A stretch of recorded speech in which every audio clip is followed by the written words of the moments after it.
जय जिनेंद्र मित्रों, क्या आपको पता है कि 5 साल की उम्र के बाद आपके बच्चे आपकी बात मानना क्यों बंद कर देते हैं? आज मुनि श्री विनम्र सागर जी महाराज एक ऐसी कड़वी सच्चाई बताने जा रहे हैं जिसे सुनकर हर माता पिता की आंखें खुल जाएंगी। वीडियो को अंत तक देखें क्योंकि एक छोटी सी गलती आपके बच्चे का भविष्य बिगाड़ सकती है। भगवंत गुरुदेव श्री विद्यासागर जी मुनि महाराज की, समस्त मुनि संघ की।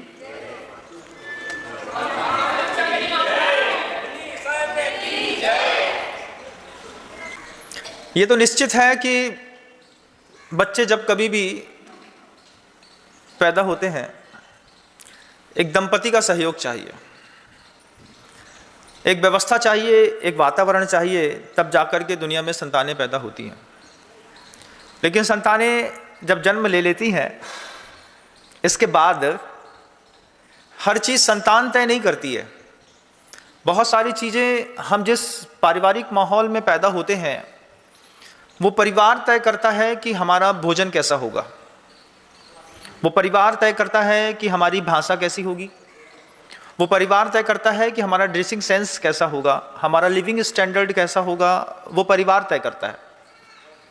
बच्चों को शुरुआती माहौल पर जो नॉन वेजिटेरियन सोसाइटी है, नॉन वेजिटेरियन सोसाइटी में आप जाकर के कभी देखिएगा, अनुभूत करिएगा, छोटे से बच्चे रहते हैं, शुरुआत से उस तरीके के संस्कार दिए जाते हैं कि वो जो भी पदार्थों को लेते हैं, वो हिंसक पदार्थों को लेना, उसमें उनको कोई गलत महसूस नहीं होता है।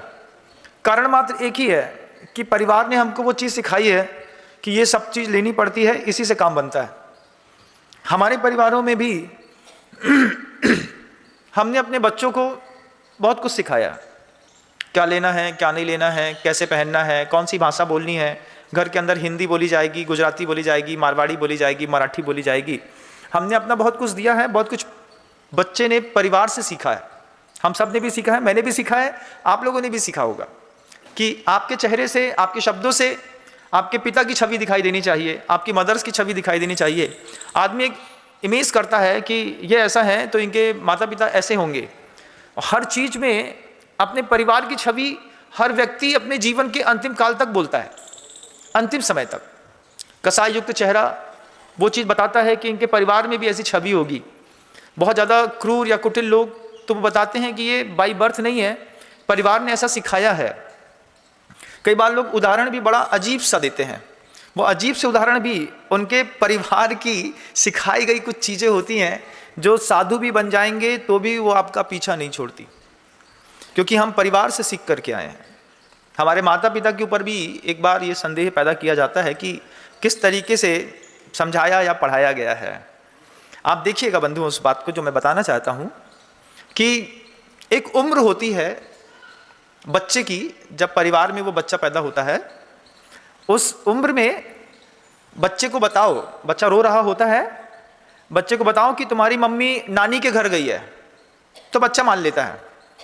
और नानी के लिए बताओ कि नानी चंदा मामा के यहाँ गई है, तो बच्चा बिल्कुल भी आर्गूमेंट्स नहीं करता, कि ये नहीं पूछता कि हमारी नानी चंदा मामा के घर में रहने के लिए कैसे गई होगी, सीढ़ी कहाँ से है, ट्रेन कहाँ से जाती है, कुछ नहीं। बच्चा इतना माँ के परिवार के शब्दों में अंधविश्वासी होता है कि हमने बच्चे से कहा, जैसे माँ बहनों को काम नहीं करना पड़ता है तो सामान से कह दिया मम्मा को छिपकली छू गई है, अब मम्मा काम नहीं करेगी, तो मम्मा को छिपकली छू गई है। अब बच्चा बार बार सोचता है कि छिपकली तो ऊपर रहती है, मम्मा नीचे रहती है, छिपकली मम्मा को कैसे छू गई। लेकिन हम समझाते हैं और बच्चा मान जाता है। बच्चे की तर्क बुद्धि नहीं रहती है, बच्चे का हर शब्दों में विश्वास रहता है। जब बच्चे का ये शैशव काल रहता है, उस समय बच्चे को आस्था का बीज बोना पड़ता है। पाप पुण्य की परिभाषाएं अगर आप सोचते हैं कि 15 साल की उम्र में बच्चे को समझाएंगे, तो आप बहुत बड़ी गलती करने के लिए जा रहे हैं। जब वो छोटा सा बच्चा आपके कहने पर आपके बेड पे 50 बार उछलता है, आपके कहने पर भगवान जी का नाम लेता है, 24 तीर्थंकरों के नाम लेता है, तब उस वक्त रहता है वो, जब बच्चा किसी भी प्रकार का कोई भी आर्गूमेंट्स नहीं करता है, किसी भी तर्क बुद्धि से बच्चा विहीन रहता है। एक बार बच्चे से जो बोला बच्चे ने मान लिया, कह दिया तुम्हारी नानी चंदा मामा के यहाँ गई, तो बच्चे ने पहली बार में मान लिया कि चंदा मामा के यहाँ भी जाना पड़ता है, क्योंकि नानी गई है, नाना गए हैं, बड़े पापा गए हैं, ताऊ चले गए हैं, ये सारे लोग नाना नानी जितने लोग हैं सब बड़े चंदा मामा के यहाँ जाते हैं। अब वो बच्चे को समझ में नहीं आता है। ये उम्र 4-5 साल तकरीबन आपको मिलते हैं जब बच्चे का ये अबोधपन रहता है। और जिस उम्र में ये बच्चे का अबोधपन रहता है उस उम्र में हम बच्चे को कैडबरी डेयरी मिल्क देते हैं, हम वो बच्चे से फालतू की बातें बुलवाते हैं, फालतू के मैसेज सेंड करते हैं यहाँ से वहाँ। बच्चे बिल्कुल अबोध रहते हैं, उनको नहीं पता रहता कि हम क्या कर रहे होते हैं। उस वक्त वो एक टाइम पीरियड रहता है बंधु, माता पिता की एक बहुत बड़ी जवाबदारी रहती है कि इस वक्त पे बच्चे के दिमाग में पाप और पुण्य बता दिया जाए। इस वक्त बच्चे के दिमाग में हिंसा और अहिंसा के बीच में भेद बता दिया जाए। जीव को मारने पर आदमी नरक में जाता है, ये भावना उस उम्र में भरनी पड़ती है जब वो बच्चा तर्क बुद्धि से रहित होता है। और जब बच्चा तर्क करने लगता है, ऐसा कैसे होता है, ऐसा तो होता ही नहीं है, वैसा तो हो नहीं पाता है, तब आप उसको 1000 बार भी कोशिश करेंगे, माता पिता नहीं समझा सकते। तर्कशील बच्चे को समझाने के लिए एक बेहतरीन साधु की जरूरत पड़ती है, क्योंकि अब बच्चा आर्गूमेंट्स करता है। लेकिन जिस समय बच्चा आर्गूमेंट नहीं कर रहा होता है, उस वक्त की आपकी पहली जवाबदारी है, जब आप बच्चे को घर के अंदर बैठा करके लाड़ प्यार करते हैं, उस वक्त उसको बताना पड़ता है कि चींटी में जान होती है, पानी छान करके पीना पड़ता है। अनछना पानी नहीं पीते ना, अच्छा तो ये अनछना है, हाँ ये अनछना है ना, इसमें छन्नी लगी है क्या, नहीं लगी। तो फिर बच्चा सीखता है कि छना पानी पीना है, चींटी में जान होती है। बच्चा सीखता है कि रात्रि भोजन करना पाप है, इससे नरक में जाना पड़ता है। बच्चा सीखता है कि नरक जैसी कोई जगह है, उस जगह पर जाने पर काटा जाता है, मारा जाता है, गलाया जाता है। बच्चा उस उम्र में अपने दिमाग में वो फिल्म फीड करता है कि कोई नरक होगा, नरक में कोई नदी बहती रहती है, हमारे फोड़े से जैसी मवाद निकलती है ऐसी मवाद की नदी रहती है, अब वो मुंह में जाएगी तो कैसा लगेगा।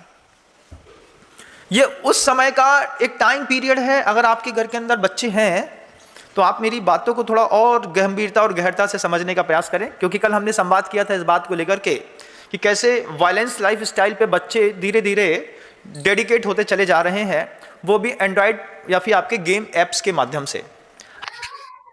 कितनी गहरी बात कही महाराज जी ने।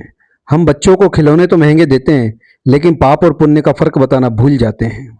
हम आज वो दूसरी बात रखना चाह रहे हैं कि जिस वक्त बच्चा तर्क बुद्धि से बिल्कुल रहित होता है, मम्मा को छिपकली छू गई है ये शब्द कहने पर बच्चा हकीकत में मान लेता है, और फिर ये बार बार छिपकली के पास जाकर के बोलता है अब तुम अगली बार हमारी मम्मा को नहीं छूना। वो वक्त रहता है जब बच्चे से पूछो कि छोटा बेबी कहाँ से आया, तो बच्चा ये बात कहता है कि छोटा बेबी हॉस्पिटल में मिलता है, हॉस्पिटल से बेबी आते हैं। बेबी कहाँ से आया, तो हॉस्पिटल से आया। बेबी क्या करता है, हंसता है, सुसु पाटी पीता है और दूध लेता है, सुसु पाटी करता है, दूध पीता है, इसके अलावा बच्चे को कुछ नहीं पता। उस बच्चे की उस निर्मल निश्चल मानसिकता में एक बार आप देखिए कि जब ये बच्चे का ये टाइम पीरियड चल रहा होता है बंधुओं, उस वक्त बच्चे को बहुत कुछ देना माता पिता दोनों की जवाबदारी है। लोग इस वक्त बच्चे को हिंसा सिखाते हैं। जिन घरों में हिंसात्मक माहौल होता है, इसी वक्त बच्चे को फुटबॉल की जगह, गेंद की जगह वो छोटी छोटी चीज़ें खेलने के लिए दे दी जाती हैं। बच्चे के दिमाग में खून का, दर्द का, पीड़ा का वातावरण खत्म हो जाता है। यही वो समय रहता है जब हम बच्चे को समझा सकते हैं कि बेटा चींटी मारने पर पाप पड़ता है, उसमें जान है ना, देखो उसके पैर है ना, वो चल रही है ना, हाँ चल तो रही है, तो उसकी आंख कहाँ है, उसकी आंख होती है, अपन को दिखाई नहीं देती। उसकी इंद्रियां होती हैं, उसके पास भी 5 सेंस हैं, अपने को दर्द होता है, उसको भी दर्द होता है।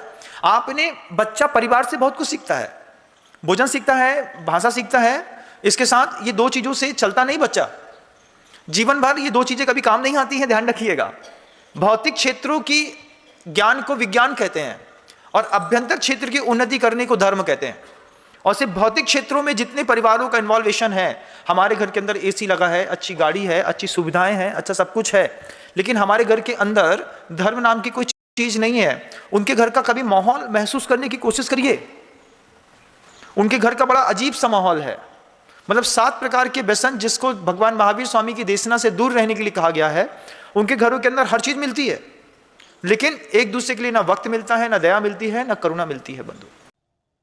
दोस्तों, ये संस्कार ही हैं जो हमें विदेश में भी गलत काम करने से रोकते हैं। महाराज जी का ये संदेश सिर्फ जैन समाज के लिए नहीं, बल्कि पूरी मानवता के लिए है। अगर आपको ये बात सही लग रही है तो वीडियो को एक लाइक जरूर करें। हम भारत में रहने वाले लोग अपने घर का माहौल भी भारत के जैसा ही बनाएं। लेकिन हम अपने घर के माहौल जो है वो धीरे धीरे अमेरिकन कल्चर का बना रहे हैं। एक बार आप थाईलैंड, बैंकॉक, पटाया कहीं पर भी घूम करके चले आए, आपको लगता है कि हमारे भारत में भी वैसी सुविधा होनी चाहिए। अब आपने अपने कमरे के अंदर 2.5 टन का 2 AC लगा लिया। अब 2 AC लगा लिया है, कोई बात नहीं है, पैसा है तो आप लगा सकते हैं। लेकिन आप सोचिए कि 2.5 टन के 2 AC लगाने के बाद आपके कमरे का रूम टेम्परेचर 18 डिग्री तक हो गया, 16 डिग्री तक आप ले आए। अब 16 डिग्री की ठंडक आपके कमरे के अंदर है और आपको जहां सर्वाइव करना है वहां पर +48 चल रहा है। आपको आधे घंटे अच्छा लगता है, आप भूल जाते हैं इस बात को कि हम जिस वातावरण में रहते हैं उसी वातावरण में अगर हम अपने आप को पालेंगे, पोसेंगे तो हम डेवलप हो पाएंगे। अदरवाइज क्या होगा कि वही लोग जो 2.5 टन AC में दिन भर रहते हैं ऑफिस में, वे लोग जो 2.5 टन के AC में घर के अंदर रात में सोना पसंद करते हैं, घर में, दुकान में, हर जगह लेना पसंद करते हैं, ये जब 48, 47, 44 डिग्री टेम्परेचर पर सर्वाइव करते हैं तो इनके ऑर्गन्स में सबसे पहले इनका किडनी इन्फेक्शन खत्म शुरू हो जाता है, इनके लंग्स खराब होने लगते हैं। क्यों? क्योंकि आदत ही नहीं है उसको ज़्यादा सर्वाइव करने की। थोड़ा भी ज़्यादा एक्सेस पानी, एक्सेस थोड़ी भी कोई भी प्रोटीन्स क्या दूसरी चीज़ें गई और बॉडी ने ऐसा रिएक्शन दिया कि उस रिएक्शन का ऐसा परिणाम निकलता है। महाराज, पिताजी को सब कुछ अच्छा था, पता नहीं क्या हुआ, 3 दिन घूम करके आए, इनकी आंखें खराब हो गई, इनका किडनी काम करना बंद कर दिया। तो फिर क्या करना है महाराज जी? मैं वो बात बताना चाह रहा हूँ कि अपने घर का माहौल अमेरिका के जैसा मत बनाइएगा। भारत के रहने वाले लोग भारत के जैसा माहौल बनाएं। और अपने बच्चे का माहौल कैसा बनाना है हमको, वो जो उम्र है जिस उम्र में बच्चा तर्क नहीं करता, उस उम्र में बच्चे को हर चीज़ सिखा दीजिए। हर चीज़, नरक के बारे में पूरा बता दीजिए, स्वर्ग बता दीजिए, दया बता दीजिए, पूजा बता दीजिए, भक्ति बता दीजिए, नमोकार मंत्र बता दीजिए। मंदिर लेकर के जाइए, उस वक्त जिस वक्त बच्चा बिल्कुल भी तर्क नहीं करता है उस समय बच्चे को दान देना सिखा दीजिए।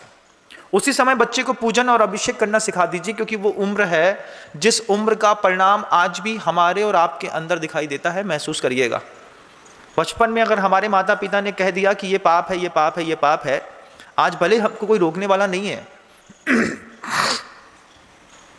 उसके बाद भी जब कभी भी पाप करने का मौका मिलता है तो क्या हम खुद से रुक नहीं जाते? खुद अंदर से इंफिनिटी फील करते हैं ना, भैया ये तो पाप है। मतलब आप नॉनवेज भले पेस्ट्री के साथ या उसके साथ किसी दूसरी चीज के साथ खा लीजिए, केक के साथ खा लीजिए, लेकिन अगर सीधा सीधा नॉनवेज दिया जाए आपको तो ये पाप है। क्यों? वो पाप किसी ने सिखाया है? वो बचपन से हमारे अंदर जो एक संस्कार दिया गया था, वो संस्कार आपके नहीं रहने पर आपके बच्चे को संभाल के रखता है। अब ये छोटा सा संस्कार जिस देने की उम्र है, उस संस्कार पर जब बच्चा तर्क बुद्धि से रहित है, उस वक्त हम जब बच्चे को बे बोलना सिखाते हैं, कोई और अब्यूज़ करना शब्दों का बताते हैं, सिखाते हैं, और सुन करके उसकी तोतली भाषा में बड़ा अच्छा लगता है।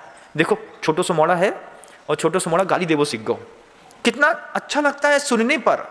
लेकिन कभी आपने सोचा कि ये बीच में जो हमने गलत कल्चर किया है, इस कल्चर का परिणाम जब इसका फल निकलेगा, इसकी पत्तियां निकलेंगी, ये जब बड़ा होगा, पेड़ का रूप में धारण करेगा, तब ये बोलेगा कि मेरे जब इमोशंस के डेवलपमेंट का टाइम था, उस समय मेरे माता पिता ने मुझे इस तरीके का कोई भी वातावरण घर के अंदर नहीं दिया। मुझे नहीं पता है कि पानी छान के पिया जाता है, सब्जियों को धोया जाता है, सब्जियां घर में बनाई जाती हैं, ये गोभी नहीं खाई जाती है, आलू नहीं खाए जाते हैं, प्याज नहीं खाया जाता है, लहसुन नहीं खाया जाता है हमारे घर के अंदर। हमने अपने बच्चे को कभी बताया नहीं। अब नहीं बताने का परिणाम है कि हम जब कभी कोई साधु बोलता है कि लहसुन घर के अंदर नहीं आता, लहसुन नहीं आता, क्यों? अब वो हाउ एंड वाई लगाता है कि लहसुन क्यों नहीं आता। अब वो कैसे बता दें कि वे जो मांसाहारी पदार्थ होते हैं, उन मांसाहारी पदार्थों की बैड स्मेल को दबाने के लिए, छिपाने के लिए बहुत सारे लोग और पूरी दुनिया के लोग लहसुन और प्याज, 2 चीज़ों का प्रयोग करते हैं, क्योंकि उसमें स्मेल इतनी तेज होती है कि उस प्रोडक्ट की वो स्मेल इस स्मेल से दब जाती है। बिना लहसुन प्याज का कोई भी मांसाहार नहीं बनता। आप कभी खाने की कोशिश भी करेंगे तो थूक देंगे या फेंक देंगे, या फिर घिन हो जाएगी, उल्टी हो जाएगी। जैन समाज के व्यक्ति तो ऐसा करेगा ही नहीं, लेकिन ऐसा होता नहीं है। और जब आप किसी को बताओ कि आपके घर के अंदर ऐसा नहीं होता है तो उसको बड़ा आश्चर्य लगता है, अच्छा जैनों के यहाँ लहसुन नहीं आता। जैनों की किसी भी सब्जी में उसकी सुगंध को फोड़ने के लिए केसर तो डाली जाती है, लेकिन दबाने के लिए लहसुन और प्याज का प्रयोग नहीं किया जाता। आप सोचिए, जैसे मीठा कोई चीज़ है, तो मीठा कोई चीज़ है, अब ये डिपेंडेंट करता है कि मीठा हम किसके साथ लेना पसंद कर रहे हैं। मीठा तो अपने आप में मीठा है, अब उसका इन्वॉल्वेशन किसके साथ है। तो कोई लोग मीठे को आटे के साथ इन्वॉल्व करके लेना पसंद करते हैं, कोई लोग उसको खोबे के साथ लेना पसंद करते हैं, कोई सॉफ्ट ड्रिंक्स के साथ लेना पसंद करते हैं। एक्चुअल में मीठा मीठा है, अब आपने किसके साथ आपने खाने की आदत डाल दी है, ये आपके दिमाग का खेल आपको समझना पड़ेगा। नहीं, ये 50 प्रकार के स्वीट्स होते हैं, 50 प्रकार के स्वीट्स मार्केट में नहीं होते हैं। स्वीट सिर्फ स्वीट्स होता है, मीठा सिर्फ मीठा होता है। शक्कर है, कोई उसको बासुंदी के साथ लेना पसंद करता है, कोई उसको डेयरी मिल्क के साथ लेना पसंद करता है। किसके साथ लेना पसंद करते हैं, ये बच्चे को बचपन से सिखा दीजिए। बचपन से बेटा ये खाया जाता है, ये नहीं खाया जाता। और उस उम्र में, जिस उम्र में बच्चा हमारी तर्क बुद्धि से अलग है, 5 साल का ऐसा ट्रेनिंग पीरियड है बच्चे का। उस ट्रेनिंग पीरियड में आपने अपने बच्चे को चाहो तो पूरे के पूरे द्वादशांग की भाव शक्ति वहां पर स्थापित कर दो, क्योंकि बच्चे के वर्तमान से आपको कम संबंध है। बच्चे के भविष्य और बच्चे में दिखने वाली संभावनाओं में माता पिता प्रत्येक दिन जीते हैं। आज बच्चा गुस्सा करता है, लेकिन माता पिता को संभावनाएं दिखाई देती हैं। जैन दर्शन में 10 प्रकार के सत्य हैं, और उस 10 प्रकार के सत्यों को तो मैं अगर शब्दों को, सत्य शब्द को मात्र बदल दूं तो 10 प्रकार से आदमी को बिल्डअप करना पड़ता है, खड़ा करना पड़ता है, उसको जैन बनाना पड़ता है। सबसे पहले उस व्यक्ति को उसके नाम सत्य के अनुरूप जीने की कला सिखानी पड़ती है। नाम सत्य क्या है? बेटा तुम्हारा नाम अरिहंत रखा है, अरिहंत रखा है तो नाम के अनुरूप तुम्हारा जीवन होना चाहिए। तुम किसी की हिंसा नहीं करोगे क्योंकि तुम्हारा नाम ही अरिहंत है। अब हमने नाम ये सोच के रखा कि तुम किसी की हिंसा नहीं करोगे। बच्चे ने अरिहंत शब्द की अलग व्याख्या कर ली। हमने तो अरिहंत का मतलब सुना था शत्रुओं का नाश करने वाला, हम तो सबको मारेंगे। नहीं बेटा, मारने वाला अरिहंत कुछ और है, तुम तारने वाले अरिहंत हो।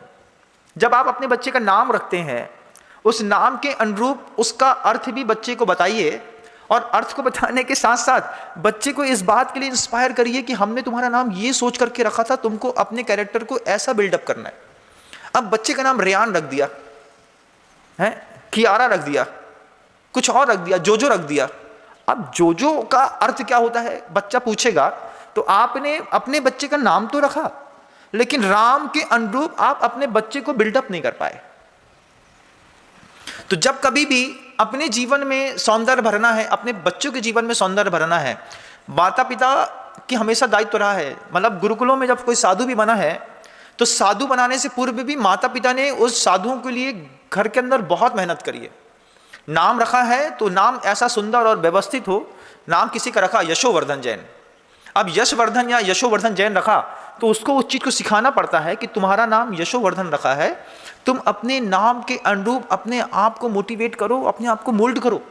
तुम किसी को ऐसे काम तुम नहीं करोगे जिससे तुम्हारा अपयश हो, नहीं तो तुम्हारा नाम कोई अपयश कर रखने लगेगा। जैसे वो उस बच्चे का नाम कुछ और था, लेकिन पाप कर्म की वजह से उसका नाम अकृत पुण्य रख दिया। अकृत पुण्य की कभी धन्य कुमार चरित पढ़ा हो तो एक सुकृत पुण्य नाम है, एक अकृत पुण्य नाम है। अकृत पुण्य नाम क्या है? ना कृतेन पुण्यम यश स अकृत पुण्य, जिसने कभी जीवन में पुण्य नहीं किया है, इसलिए उसका नाम अकृत पुण्य रख दिया। आपने अपने बच्चे का जो नाम रखा है, आपके बच्चे का नाम और आपके बच्चे का कैरेक्टर को हर चीज के साथ जोड़ना है। तो आपने अपने बच्चे के नाम और अपने बच्चे के कैरेक्टर में मैच बैठाने के लिए मेहनत कर रहे हैं कि नहीं कर रहे हैं। एक बार घर के अंदर देखिए, बच्चे को एक हाईफाई स्कूल में, दिल्ली कॉलेज में, स्कूल में एडमिशन करा देने से और 1 लाख रुपए की फीस भर देने से मात्र आपका मातृत्व या पितत्व सार्थक हो गया है या ब्रह्म है? बच्चा स्कूल से कुछ सीख करके नहीं आ रहा है। बच्चा स्कूल से वो सीख के आ रहा है जिसकी उसके पूरे जीवन में कभी कोई जरूरत पड़ने वाली नहीं है। Physics, chemistry, math, biology, science दुनिया में जीवन में कभी किसी गृहस्थ के काम नहीं आई। मेरा निजी अनुभव है इस बात का। अर्थोपार्जन का तरीका तो बनी है, हम फिजिक्स पढ़ाएंगे तो हमको 5 लाख 2.5 लाख मिलेगा, लेकिन फिजिक्स आपकी फैमिली को चलाने के लिए कब काम आती है? मैथमेटिक्स क्या घर चलाने में काम आती है? घर चलाने के लिए सामाजिक विज्ञान काम में आता है? घर चलाने के लिए आपको क्या साइंस की जरूरत पड़ती है, बायोलॉजी की जरूरत पड़ती है? नहीं पड़ती है। घर चलाने के लिए जो चाहिए पड़ता है वो घर में मिलता है, स्कूल में नहीं मिलता। और जो भौतिक संसाधनों की प्राप्ति करने के लिए जो स्कूल में मिलता है, हमारा बच्चा फिजिक्स, केमिस्ट्री, मैथ, बायोलॉजी नहीं पढ़ेगा तो फिर वो सीए कैसे बनेगा, सीएस कैसे बनेगा? वो सिर्फ अर्थोपार्जन करने वाली विद्या पढ़ने के लिए स्कूल जा रहा है, लेकिन उसको अपने जीवन को चलाने वाली जो विद्या है वो उसकी माँ सिखाती है, उसके पिता सिखाते हैं। और जब ये माता पिता नहीं सिखा पाते हैं तो यथासंभव प्रयास गुरु करते हैं। माता पिता का सिखाना ऐसा है कि बच्चे को मुख खुलवा करके प्यार से एक मीठी गोली खिला देना। उस उम्र में तर्क का विज्ञान से जब रहित बच्चा है, और जब आप बच्चे को सिखाते हैं बेटा पाप पड़ता है, इससे तुम समझो, अनछना पानी में क्यों हाथ डाला, जाओ गर्म पानी से धो के आओ। थोड़ी सी चिड़चिड़ जो बच्चे की होती है वो बच्चे के दिमाग में उस समय एक ऐसा बेहतरीन सिस्टम फिट कर रही होती है कि उम्र के 50 साल भी गुजर जाएंगे, बच्चा आपके अब्सेंस में भी किसी भी प्रकार का पाप नहीं करेगा।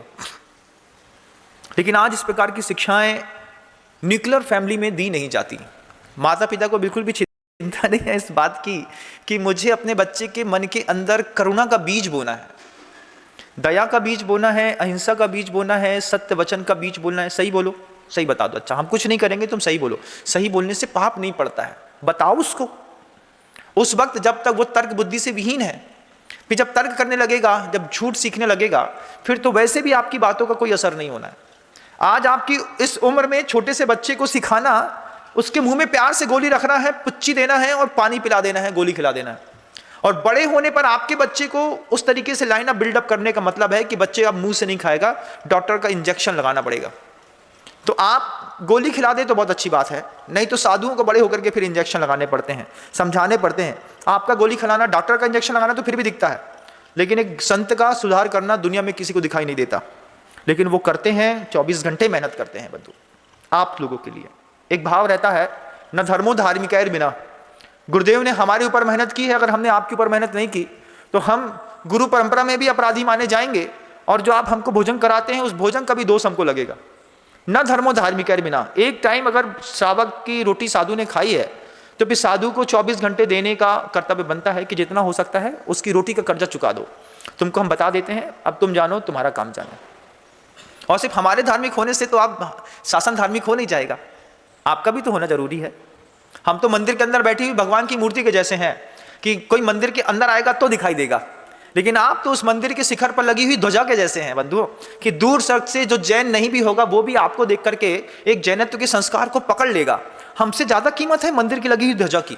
भगवान की प्रतिमा की कीमत 200-500 रुपए, लेकिन जब कलश चढ़ाया जाता है, ध्वजा लगाई जाती है, उस सोने से तौल दिया जाता है उसको। कई बार तो सोने की ही, चांदी की ही लगा दी जाती है। ध्वजा की कीमत है।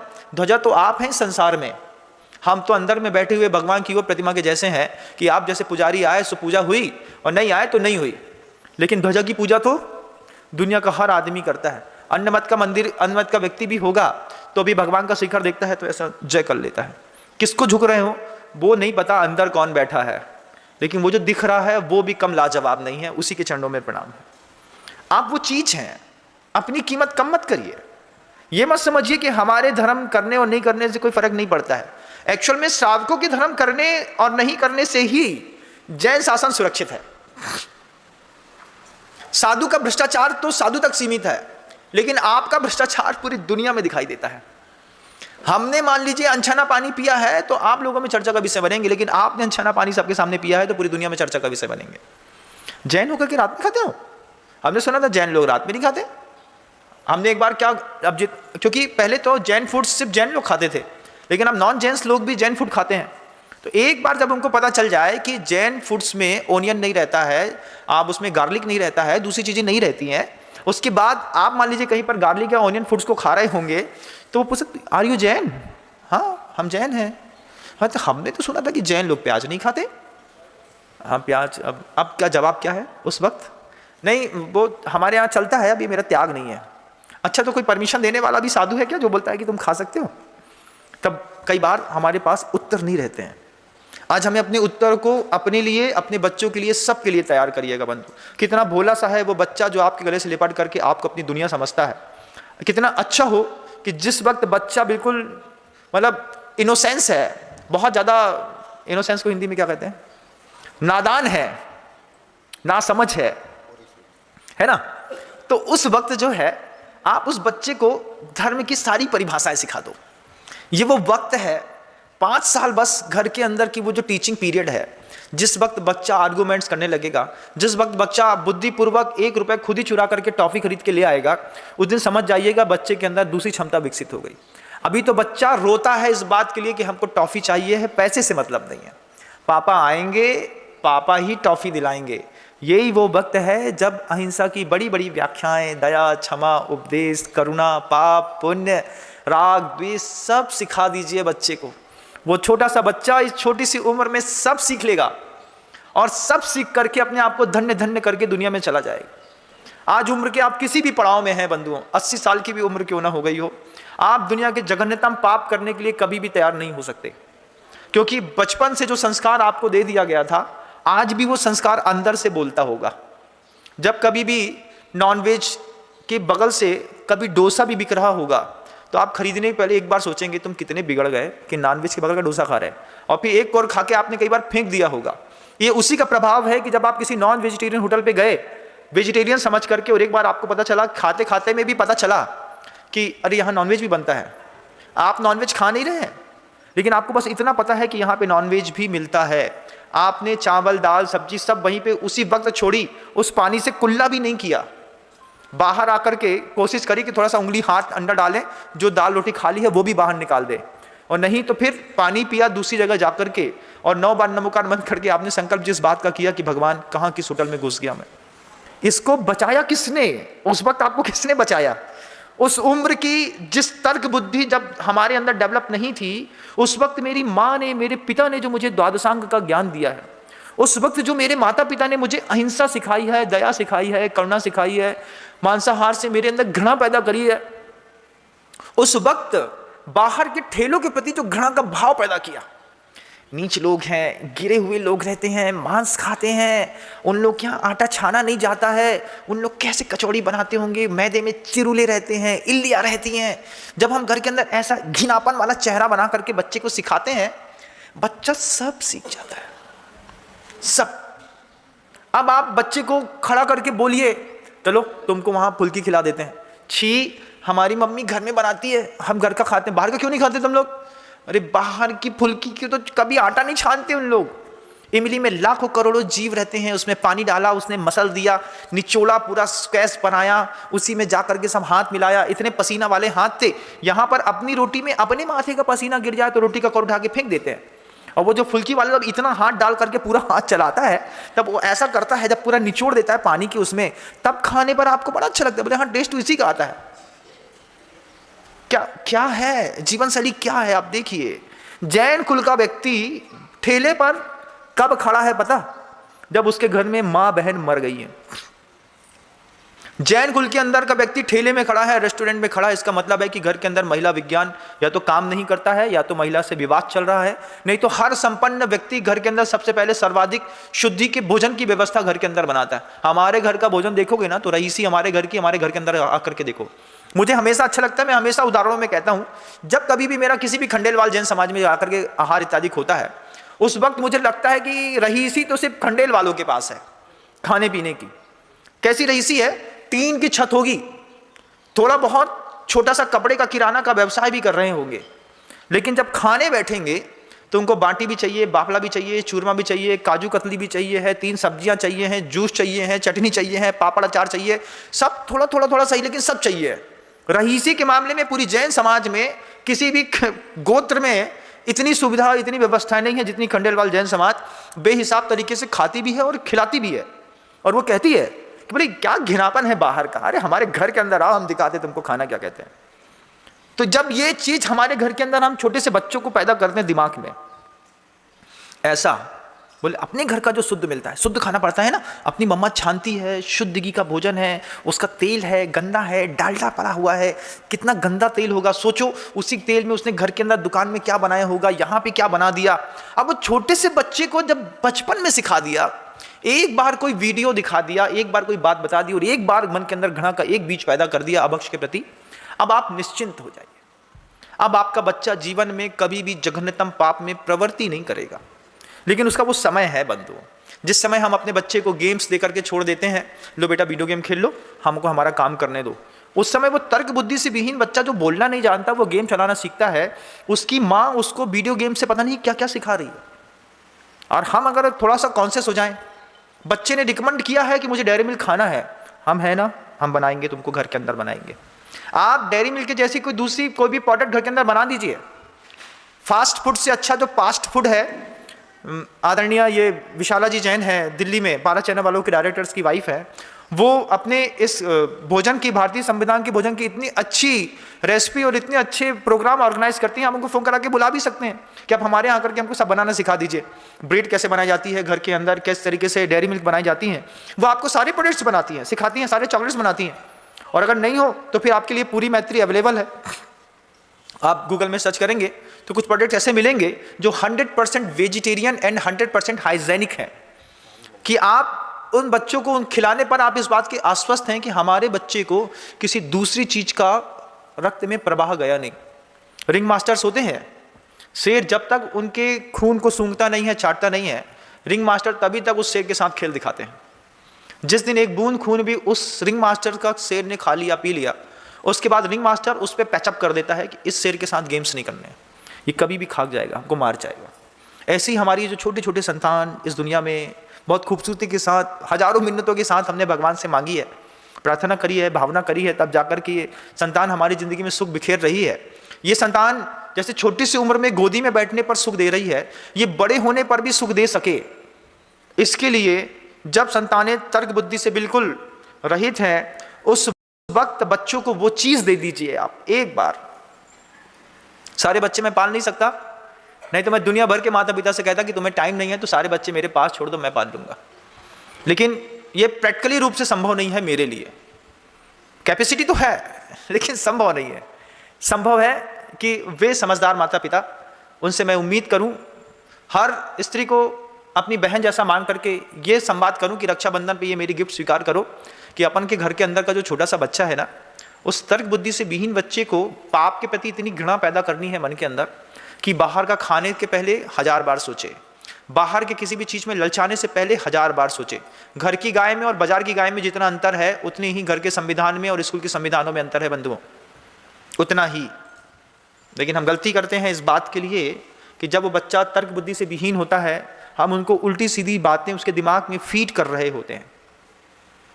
छोटे से बच्चे को जो तर्क बुद्धि से विहीन है, आप अपने ही फैमिली मेंबर्स के साथ अकेले नहीं छोड़ सकते, मामा मातबीजों के साथ अकेले नहीं छोड़ सकते। वे अकेले में बॉयज़ लोग बॉयज़ को बिगाड़ देते हैं।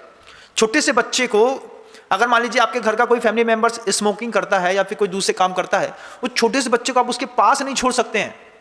छोड़ा तो ये बड़े लोग जो होते हैं, अनुभव है मेरा, मैंने देखा है अपनी आंखों से, छोटे से बच्चे तक के मुंह में सिगरेट फंसा देते हैं। अब वो बच्चा खेल खेल में पता नहीं क्या क्या सीख जाता है। हमारा बच्चा है तो हमारी जवाबदारी है। और कब है? बोले मुश्किल से 4 या 5 साल, जिस वक्त में बच्चा तर्क बुद्धि से विहीन है। जब कहो कि तेरी नानी चंदा मामा के यहाँ गई और बच्चा पहली बार में मान ले, अच्छा चंदा मामा के यहाँ गई, कब आएगी?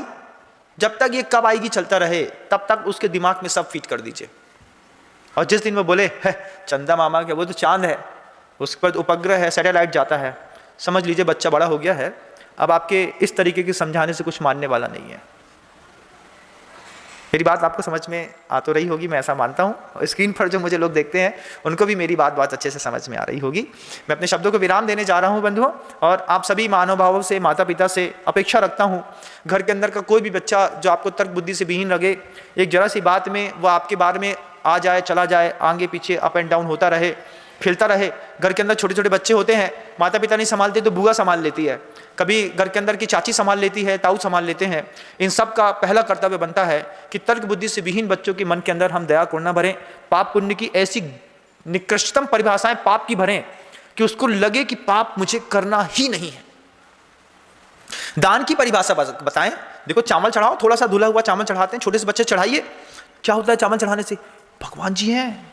इसी वक्त समझाया जाता है कि प्रतिमा पाषाण की नहीं है, भगवान जी है। धीरे बोलो, भगवान जी सुन रहे। मंदिर है, पैर की चौखट के पैर पढ़ो, क्योंकि ये भी 9 देवताओं में एक देवता है ना, 9 प्रकार के देवता हैं, जिन धर्म जिनागम जिन चैत्य चैत्यालय। चौखट के पैर पढ़ो। है लकड़ी है, वो आर्गूमेंट्स का कीड़ा दिमाग में काटे, उसके पहले चौखट पे झुकना, साधु के सामने झुकना, मंदिर के सामने झुकना, पूजा करना, दान देना, सेवा करना, अभिषेक करना, गंधोदक करना। छोटी सी उम्र में फिर 4 साल 5 साल जब तक बच्चा घर के अंदर है और कोई आर्गूमेंट नहीं करता, सब सिखा दीजिए माता पिता। फिर बच्चे बड़े होकर के कभी भी ना खराब होंगे, ना कोई उनको जीवन में कभी खराब कर पाएगा। जैसे हम और आप हैं बंधुओं, दुनिया में कभी भी पाप का मौका मिलता है, अंदर से आवाज़ आती है, भैया अपने कुल के योग्य नहीं है, अपने को नहीं करना। कौन रोक रहा है वहाँ पर? विदेश में जाकर के गलत काम करने से कौन रोक रहा है? ये संस्कार जो छोटी सी उम्र में हमको दिया था, हम भी अपने बच्चों में डिलीवर करें। अपने घर के अंदर एक बहुत अच्छा कल्प वृक्ष लगाइएगा। धतूरे के पेड़ तो पूरी दुनिया में कहीं भी मिल जाते हैं बंधुओं, कोशिश करिएगा ऐसा कोई पेड़ लगे जिससे सुगंधी भी फूटे, दूसरों को भी सुख मिले, हम भी शांतिपूर्वक समाधियों से लेखना धारण करके अनंत की यात्रा पर जा सकें। शब्दों को विराम देता हूँ, पुनः प्रयास करूँगा। गुरुदेव श्री विद्यासागर जी महाराज। जा वाणी के ज्ञान से सूझे लोकालोक, सो वाणी मस्तक नमु सदा देतूं धो। हे जिनवाणी भारती तो हे जपो दिन रैन, जो तेरी शरणा गहे सो पावे सुख। आज हमने सीखा कि बच्चों को परवरिश के लिए तर्क नहीं, संस्कार की जरूरत है। इस वीडियो को कम से कम 5 ऐसे माता पिता को शेयर करें जिनके घर में छोटे बच्चे हैं। उनकी दुआएं आपको जरूर मिलेंगी। धन्यवाद।